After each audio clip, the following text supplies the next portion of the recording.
Welcome Home, a podcast for veterans, about veterans by veterans, is a project of Willing Warriors and the Warrior Retreat at Bull Run. Good morning. I'm your host, Larry Zilliox, Director of Culinary Services here at the Warrior Retreat at Bull Run. And this week, our guest is Phil Massicotte. He's a retired law enforcement from Connecticut, veteran, Air Force veteran, and famous for having been in Guam with me for a year, able to stick it out for at least a year. So I want to welcome Phil to the podcast. Well, thank you for having me. Let's begin with when you joined and why you joined.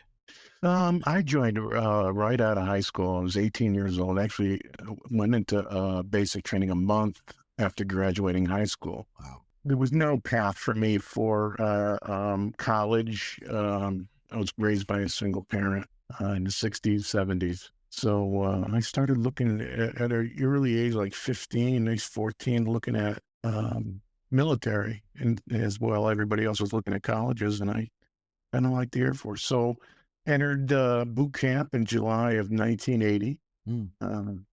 Was exactly what I expected. From there, stayed in Texas and went to the technical training for security specialist. Finished that. Was pretty much what I expected as well.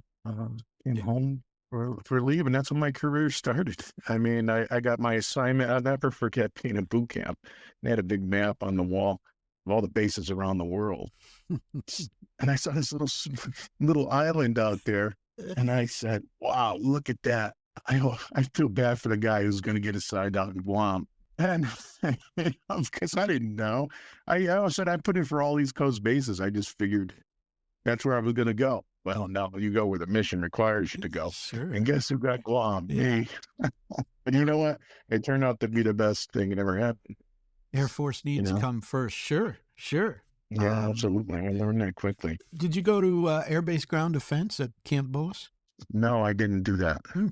No, I didn't get selected for that. They weren't doing it, everybody. So no, I never did. I wanted to. That was another 19 weeks, I believe. Yeah, it was a good while. Yeah. And it was not bad when I was there because it was sort of the fall. So it wasn't like the crazy hot of Texas. I was in July. Yeah. That was July and August. It was terrible. Some days we didn't even march. It was so hot, Yeah, it was so bad.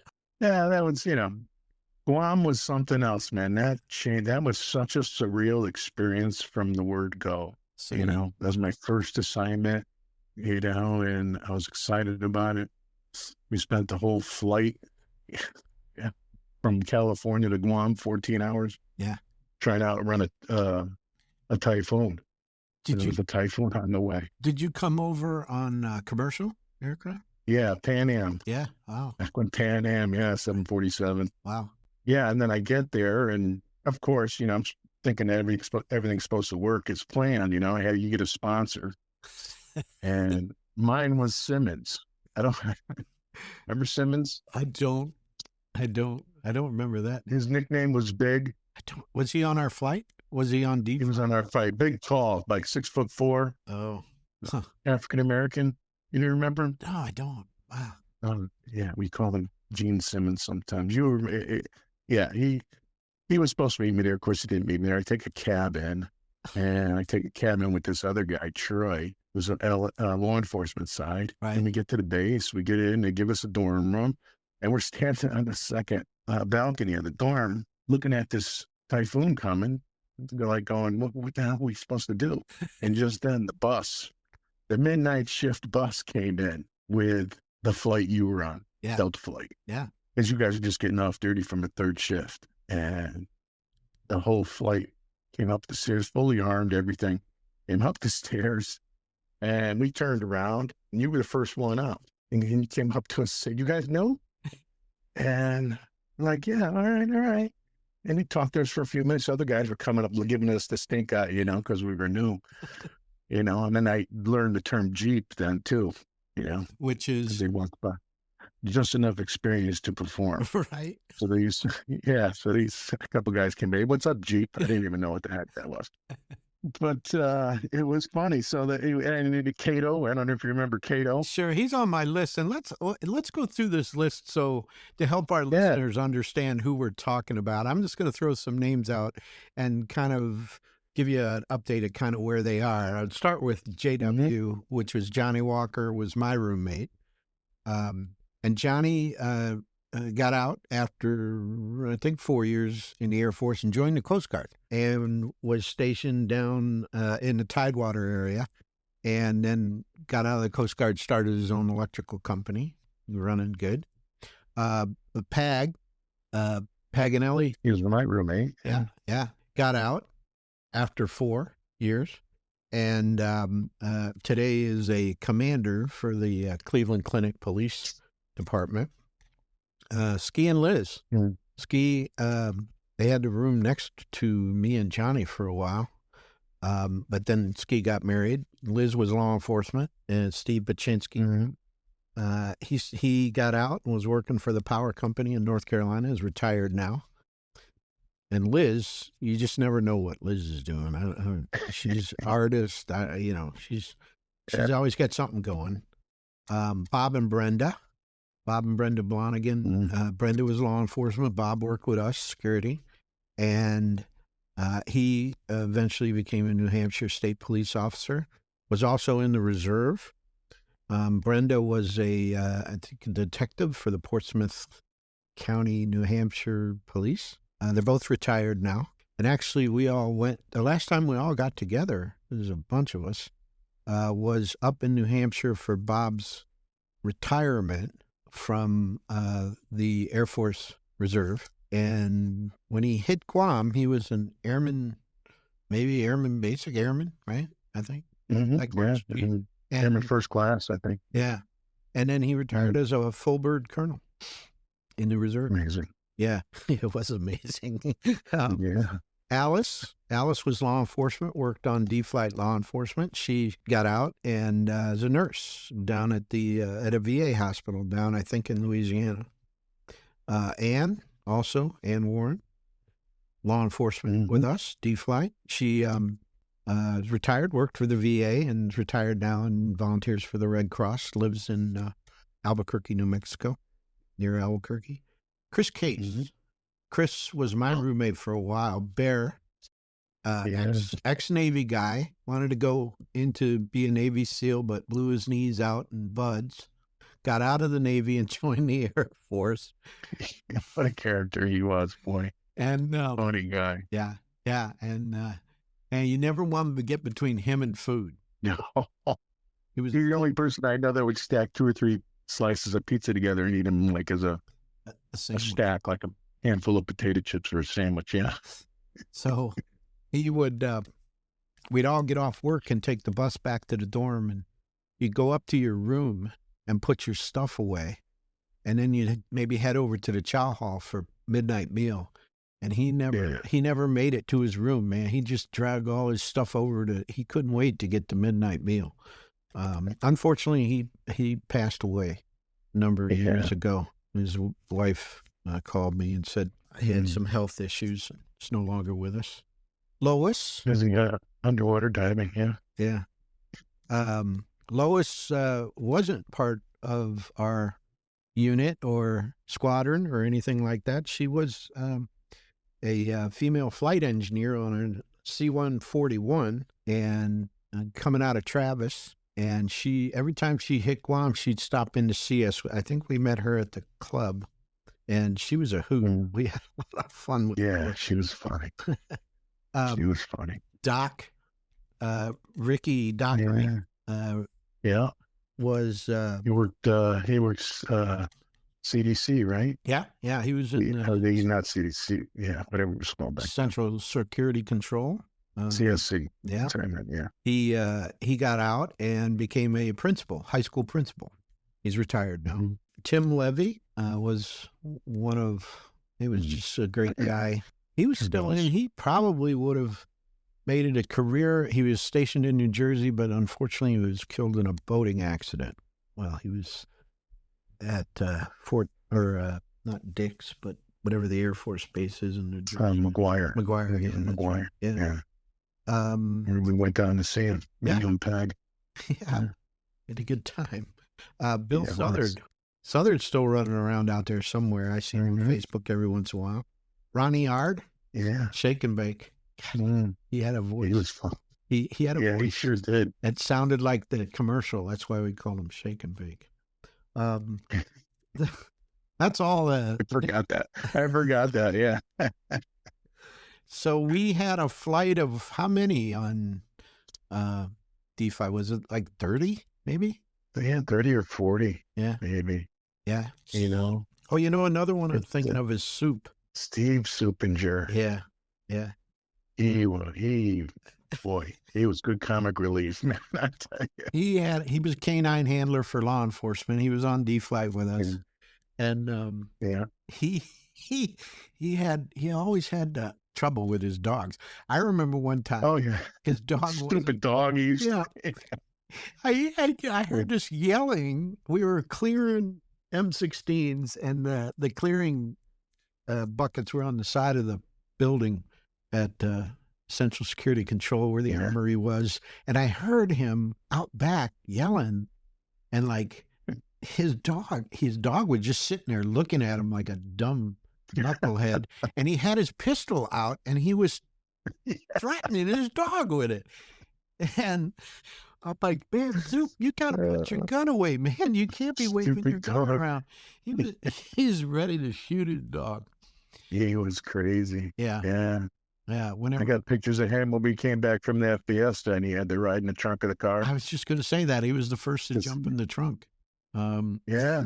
We drove like, I don't know how many miles back to base with him in the trunk. Well, everybody was loaded. So, oh my God. So we had, we were there in Guam, and our mission, we were part of SAC, and we were guarding, believe it or not, nuclear weapons. Yeah. Priority. That was what was surreal. That was what was surreal about the whole thing to me, because you're going through the training and everything, and you have an idea, but when you get there, you're like, wow. Yeah, that's a B-52 that has nukes on it. That's a B-52 with nukes on it. Yeah. And I got to walk around and guard it. Yeah. It was really something.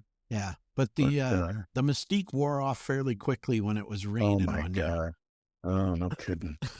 We had those cans. Remember the cans? Sure. That's what I couldn't understand when you guys are getting off the bus and everybody had a can. And me and Troy, the guy I came out rooming with, like, what are these guys carrying cans for? These OD green cans. Couldn't figure it out. They were dog food cans that we had got from the canine folks. And basically, it had a lid on it. And put your gas mask in it. You put all your stuff in it, and you kept it dry. And it was also something to sit on when you're out nowhere.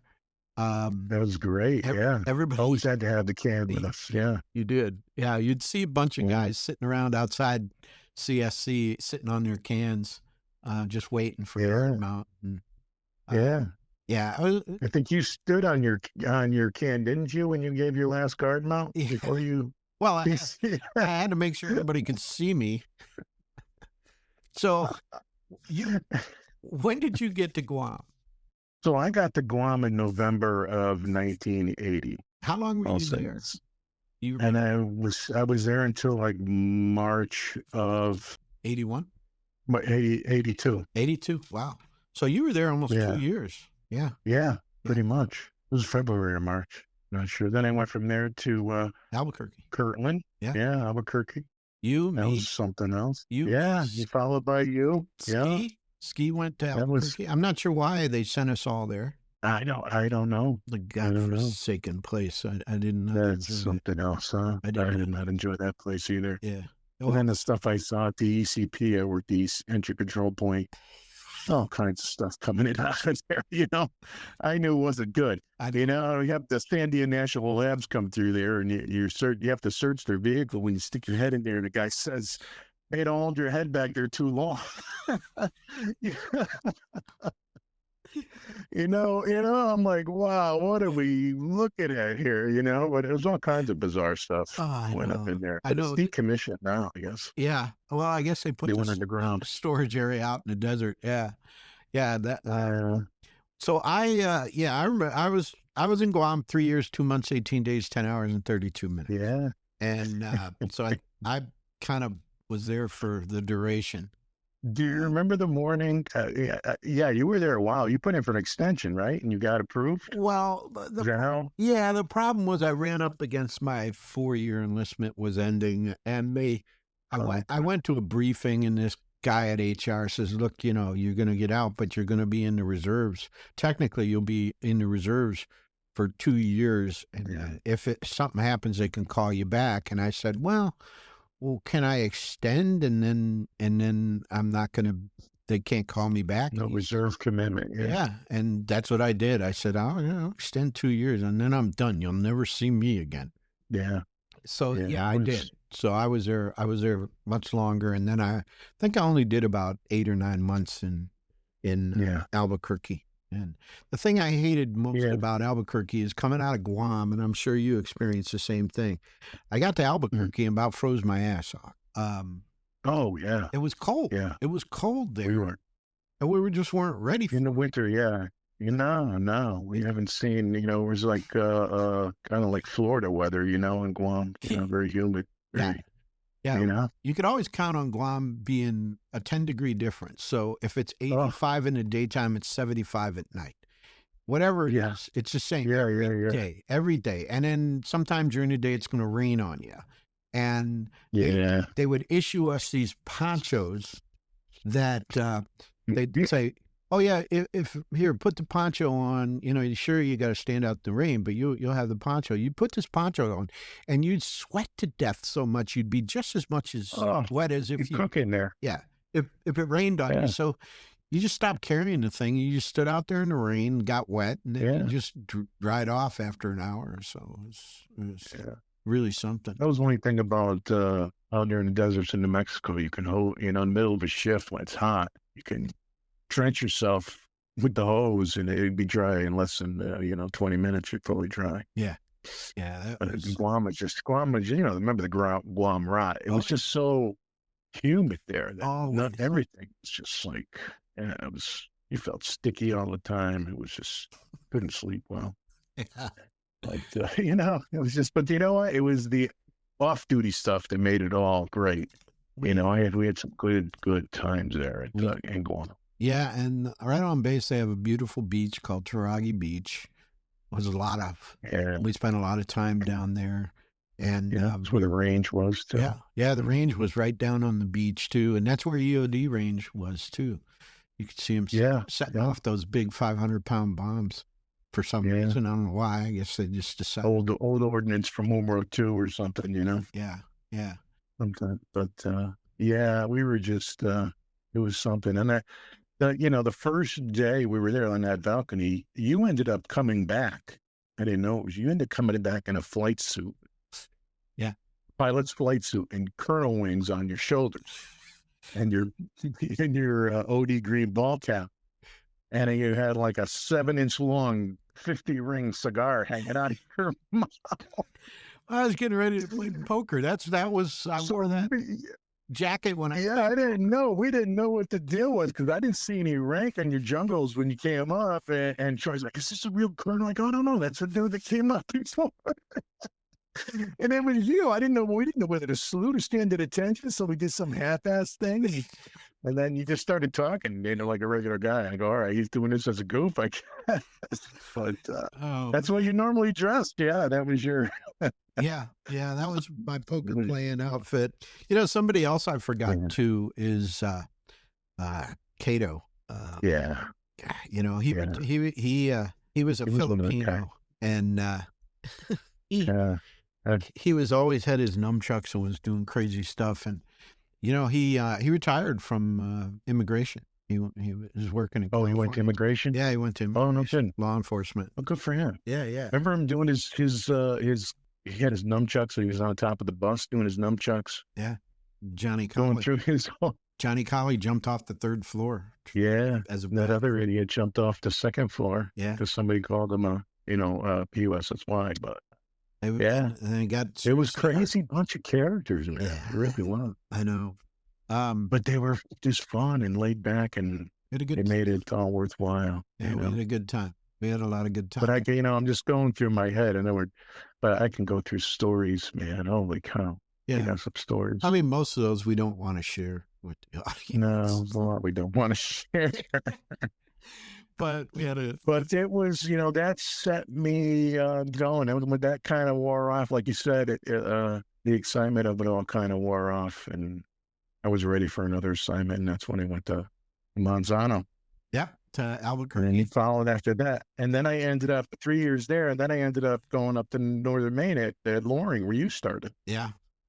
Starting from the deserts in New Mexico to the frozen tundra of northern Maine. It was just but I wanted to be close to home. I did 3 years up there. Yeah, it's not close to home. Yeah, with Angela too. Well, it was driving distance. It was like a 8 to 10 hour drive to Connecticut. Yeah. And you got to go through a selection. I knew I was getting out. I knew I wasn't going to drag the kids around the world, stopping at different bases, 3 years here, 4 years there. And they can't even learn to develop relationships. That's what I was worried about. Yeah.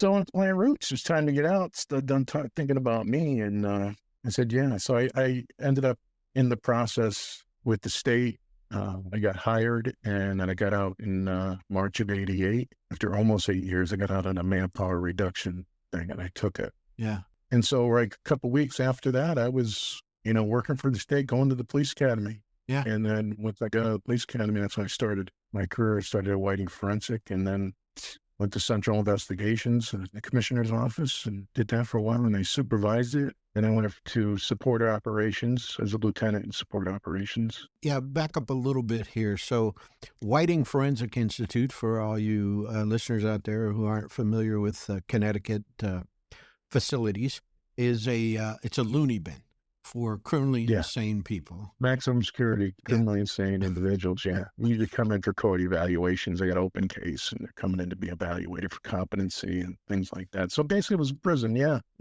Crazy. Yeah, I worked for the state, but I was a police officer at the DEMAS, Department of Mental Health and Addiction Services. So we were responsible for the state police and security services at the 6 different major facilities in Bridgeport, Haven, Hartford, Newington, and Middletown.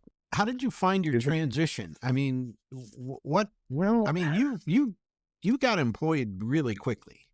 Yeah, it was then again. I went to from the military into a paramilitary kind of environment, so my transition was kind of easy going from the Air Force into that. Right out of there, it was like I was on leave. Then now you're in academy and they're yelling and screaming at you again and all that stuff, and you're going through the training and everything. But I ended up doing a lot of investigations, statewide and central investigations. Then I ended up supervising it, then commanding it, and then I went up to captain in field operations for my last couple of years. I've been retired since 2013. Yeah. Was there ever a thought of doing something else, or were you just always thinking you were going to go into law enforcement? Yeah, I knew I was going to probably go into law enforcement. The transition, that was really difficult for me after all that. Get my military career going into my law enforcement career is kind of a smooth transition. But once I retired in 2013, I went from overseeing 130 people to overseeing my dog. I had no responsibilities. Yeah, really, that was the toughest transition. And I think I probably experienced with combat, not necessarily combat veterans, veterans who've been around for a 20-year career. I probably experienced the same thing. Sure. And most of them do. I just became a little lost, started suffering from depression and all that. Yeah. Trying to find my groove, So, so I went from that to a full-time grandpa, which is timing was perfect because my kids just had their kids and I was available. Nice. So, but it was a totally different, that was the struggle. And there was a struggle, I think probably similar to life, lifers in the military. Yeah. But, you push through it and you find your way and you're okay, Did you make a VA claim for any kind of services? No, I didn't. No, I should have. I know it's a long process. I got tinnitus too. I didn't put in for the tinnitus. That's a presumptive condition. But I think that was, yeah, that was I think it was a certain time frame for whatnot. No, but I haven't used veteran services, I have to say. Yeah. For anything like that. Well, you got a plan from the state, though. You got a retirement thing from the state, right? Yeah, I got a pension and I got full retirement, full medical. Yeah. So I'm lucky. And your wife is so much younger than you. Is she still working? She's still working, yes. Yeah, well, Yeah, she'd rather be at work, I think, sometimes, she can't. She's probably the youngest grandma in Connecticut, I would think. Right? Yeah, I don't know about that. But, well, no, she looks very young for her age, that's for sure. She does. Oh, my goodness. Well, we used to go to this diner on a regular every weekend. We go to the same diner, and we knew this waitress for like 10 years. She knows by name. She knew our grandkids and this and that. And after 10 years, she thought I was Angela's father. She didn't think the whole time, all those years, she thought I was her father, not her husband. Well, yeah. I wish I knew that. Wouldn't have gave you a tip. But yeah, I'm lucky. I'm a lucky man. Yeah, lucky man. Yeah. She never came to Guam with you, did she? No, she never came to Guam. I remember. No. She came to New Mexico. She came out to New Mexico. Oh, that's where you guys got married. I remember. We got married. Yeah, you remember there. Came for the wedding. What a wedding that was. Yes, you did. In the judges' chambers. Bernalillo County. Yeah, Bernalillo County courthouse. Right. Yes. And I remember, I don't know, when you're young like that, you're just stupid. And yeah, I'm getting set to PCS from Guam to Albuquerque, and like 3 weeks before that, you're going to get married. And I said, oh, all right, well, let me hop over there from Guam to Travis. I'll stay with Lois, and then I'll fly down to Albuquerque and go to this 20-minute wedding, and then fly back, have Lois pick me up in the Air Force, and then hop back to Guam. And I remember that very clearly because I was really close to being AWOL because I couldn't get a flight. Oh, really? I couldn't get a flight. Geez. And then all of a sudden, a flight comes up on a C-5, and the guy says to me, he says, here's the deal, though. This is a straight direct flight from Travis to Guam, not stopping in Hawaii. And it has an in-flight refueling. Are you okay with that? And I'm like, well, yeah, because I'm going to get back and I won't be AWOL. Of course I'm okay with that. And that was a long flight, man. Yeah. It was really like 14 hours or something like that. It was ridiculous. But at least, at least you weren't in troop seats like you were when you were on a C-130. But I took a C-135. I took a hop from Guam to Travis on a C-135, and and the jump seats, they were falling stuff too, and I had my short sleeve shirts on. I didn't know, that once we got up there, man, everybody's throwing on their jackets, and I'm like, they're looking at me like I'm an idiot, which I was. You got your Hawaiian shirt on, and I'm going on vacay. We got up there, it froze, but I did get to see some mid-air refueling to lay down next to the boom operator and see all that. But other than that, you're sitting in your jump seat. The jump seats are all full of people, and and you're trying to be. Everybody's got their book or whatever. Didn't have phones back then, that stuff, So or you went to sleep, and I remember falling asleep and waking up, and everybody, was all laying on top of each other now, they got strangers laying on your shoulder, and it was just a terrible, but it was $10, Yeah. And they give you a box lunch. Yeah. Space available. Yeah. It's a lot different today. A lot different today. But oh my Can't goodness. get hops anymore. Yeah. Well, that was the greatest thing, man. Those hops. Yeah. It was cheap. And we saw everything coming in and out of Guam, so you could get a flight, no problem, Oh, yeah. Yeah, if you wanted to go. And then I remember, I don't know if you ever took a typhoon evac, but I took a typhoon evac out of Guam with PAG and a few. Yeah, no, I never got the opportunity.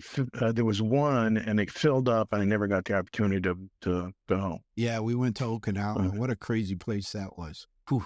Yeah. Did you have to do 12-hour shifts or something like that too? No, you got there No. and all the bombers were empty, and so they went from priority A to priority C. They already had a full flight of guys there working the flight line and securing everything. Nice. So most of the time you had the night off. And I remember Pag and I hooked up with a guy on their flight there who spoke Japanese. His parents were missionaries.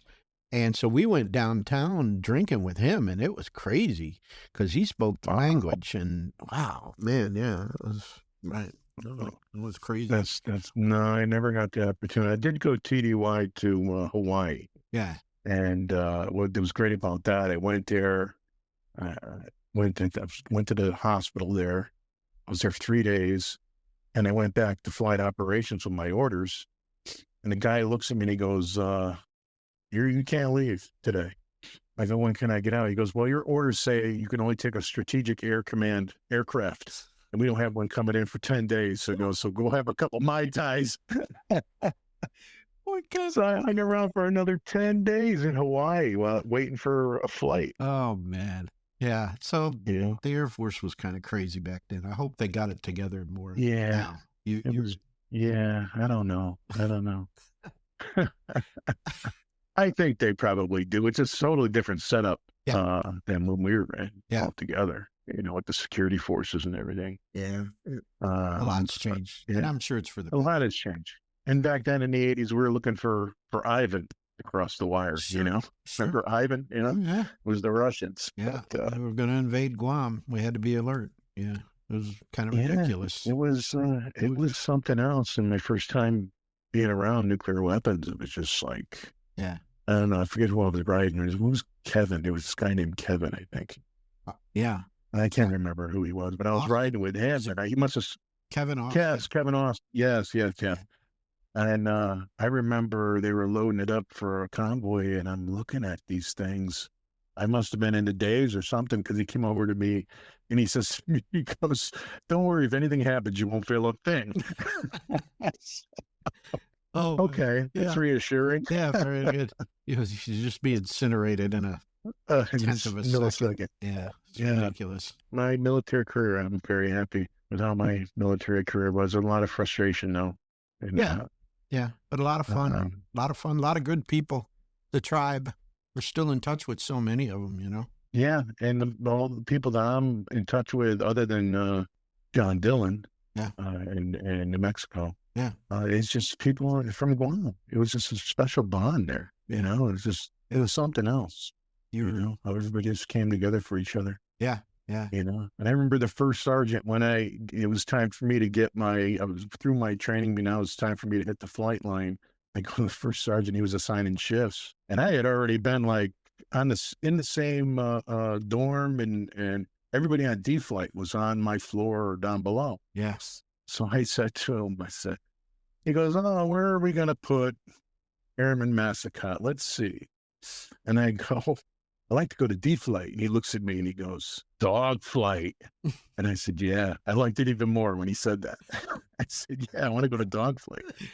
They're just a blast. It was just great. So it really was something else. The only downside to it, really, and I love Guam. I learned to scuba dive there. But the only downside to it is when I look back at my 6 years, when you worked the way we did, you were on 3 swing shifts, 4 to midnight. Yeah, it was brutal. Then you had 24 hours off. Then you worked 3 mids, which was midnight to 8. And then you had 3 days off. And for 6 years, I was sleeping. Every 3 days, I was sleeping at a different time.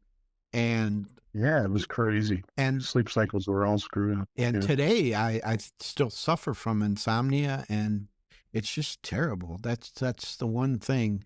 If I recommend anything to young guys in the Air Force, if you're working in a job where there's swing shifts and that kind of thing, do everything you can to get on days. Yeah. Well, every base I went to, my first order of business was to try to get on day shift. Yeah. I was done with that stuff. But then when I went into Loring, I ended up back in that cycle. Yeah. For a year or so. And then I ended up getting on day shift. Yeah. And that's when I did. And then when I left the military and I went to work with the state, my shifts were midnight to noon. 2 on, 2 off. Oh, wow. Yeah. And so I went right into ship work, and that's when I really started hating it. So that's when I looked at getting promoted and getting some kind of investigative job and moving up the ladder, because I was guaranteed autonomy and, the freedom. Yeah. Because eventually I had, when I was lieutenant and captain, I ended up having statewide responsibilities. So it kept it, it kept it not exciting, but it kept it fresh Busy. every day. Yeah, busy, Yeah. I was doing a lot of lawsuit investigations up there in the office of commissioner. Yeah. So I'd get a case, a patient suing a treatment team for abuse or whatever. And I'd have to investigate it and file a position paper for the commissioner to send to the attorney general's office. Yeah. So it was like an attorney's working product. So that was pretty interesting. Yeah. Never ending work though. Never ending. Yeah. Never ending. And then I left and I thought, they're not going to survive without me kind of thing, Oh yeah. Who are they going to bring in? They didn't have me train anybody to take my position and blah, blah, blah. It didn't matter. Life went on, Are you kidding? A monkey could do that job. What are you talking about? Exactly. Of course. Have a nice retirement. We'll find somebody to fill in. Right. Well, you know what? I wouldn't have made the rank I made in civilian sector had I not gone through that experience. It was 7 years, 8 months in the military. Really, when I brought that to the table on OR boards and promotional boards and stuff like that, it really made a difference. It really did. They were impressed with what I did, especially when I went and I got hired and my first assignment, the lieutenant, the commanding officer of Whitey Forensic. So they were really impressed with that kind of background. Well, anybody with military experience, they can count on veterans. That's for sure. Yeah. Yeah. And they got I had all those military mindset, even though, we joke about the Air Force, but, we still had that mindset, and I brought it to that environment, and it kind of, I don't know, kind of like spread to other officers, who were like stuck in a rut. Yeah. And you get a couple new guys who have some, pep in their step, Yeah. And, I think it was always lost on us what the job that we had and the responsibility that we had, not only in guarding these weapons, but, they sent us to work with a crazy amount of lethal force. Oh, yeah. We went to work with an M60 machine gun and 203 grenade launchers and just ridiculous stuff. Yeah. And the area that we guarded was like right next to the housing area. And I'm like, are we going to unleash this on somebody? Yeah. And it's going to devastate the housing area. And I could never get my head around that. But, and the 15 and 5s, the helping hand, broken arrows, all that stuff. Yeah. Yeah. We had a ton of weaponry. I know. It was kind of ridiculous, really. It really was. I met some characters at every base, all kinds. Yeah. Yeah. I met a whole group of people, interesting people, people, you didn't think really existed. That's right. You were those Southern guys. When I went to New Mexico, there was a bunch of guys that I ended up befriending. They were all from the South, like Tennessee and Georgia and this and that, South Carolina. And I was the Yankee, and they kind of took me under my wing, and we became good friends. Yeah. Dave Franks and a few other guys. They ended up working for the Department of Energy. Oh, yeah. On those SST trucks. They did that. They ended up having a career. Yeah, believe it or not. Wow. Yeah.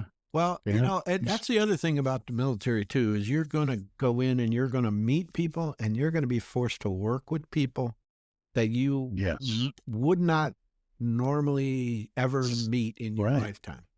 Right. It's not like you could stay away from them. No.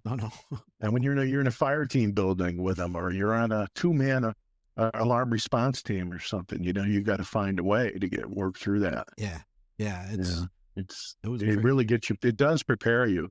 Yeah. Because anywhere you go, and I went from this military to the state, and there was a different set of characters there, but you know, it kind of prepared me for that. And then from there, I went to the city when I was aviation commissioner. Yeah.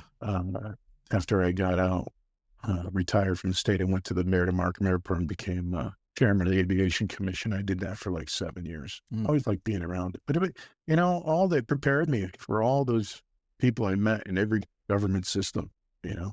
Yeah. It really did. Because, man, I was like, holy cow, you know, after listening to some people and their stories and their lives and, you know, wow, you know, my life was simple compared to some of these guys. Yeah. Yeah. There were, you know, all different kinds. And, you know, that was back still where people joined the military because it was either that or jail. You know? Yes. Yeah. Or some judge would sentence you to the Marines or something, you know. But, yeah. Either go to the Marines or you go to county or something. That's right. Luckily, the Air Force had a pretty high entrance standard, so we didn't see too much of that. Not too many. No. But, yeah, we saw some crazy people. Yeah. Well. Surreal stuff happening. Yeah. Like you're on a patrol and you go, wait, what is he doing? Oh, he's catching bullfrogs. And I know. Southern used to throw those big toads against the fire team building. Those big toads, man. Yeah. You know, or chase a rat down the ramp or something, you know? Oh, man, these are crazy people. You would recommend it to any young person out there, join the military? Oh, yeah, absolutely. Yeah. Absolutely. Why not? It was a good start for me. I in more ways, I think over my career, I've seen that my Air Force career really propelled me. Even over people, because nowadays, even before I left, it was everybody needs a college degree now to be a cop in Connecticut or pursuing a college degree. Mm-hmm. But it was those people, some of those people didn't make the rank because they lacked something. You know, you go to college all you want, but if you don't have to lead people or talk to people or control people, you know, with your voice, then just, you know, you're not going to make it too far. So the military guys, my first lieutenant was a Marine. My next lieutenant was in the Army. I mean, it seemed like everybody who was promoted had some kind of military background with them. I don't know how it is now. Yeah. No, it's changed quite a bit. I'm sure it's the same. I mean, your service experience does bring a lot to the table, and especially in the law enforcement community. There's no doubt about that. Yeah. Right. Yeah. I mean, I went my first 8 years of state service without taking a sick day. So I had a huge sick time bank. And I remember going for one of my promotional interviews. And of course, they always come to the question of sick time. And I was getting ready for that because I was proud to say to them, I haven't taken a sick day since I've been in state service. So one of the people on the board is a human resources person. And so, I know what they're going to say.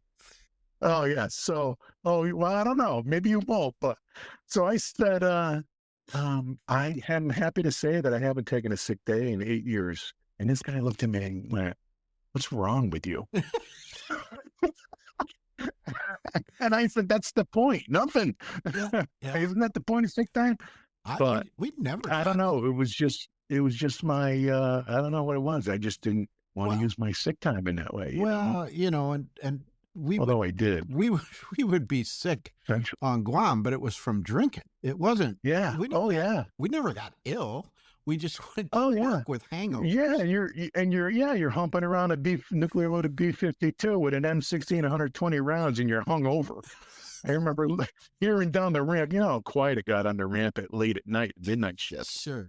4 planes down, I forget the guy's name. I hear him puking, you know, and it just echoed through the whole thing. And everybody's like, yeah. Oh, my God. Yeah. Yeah, so exactly. There was no sick days for us, that's for sure. No. Wow.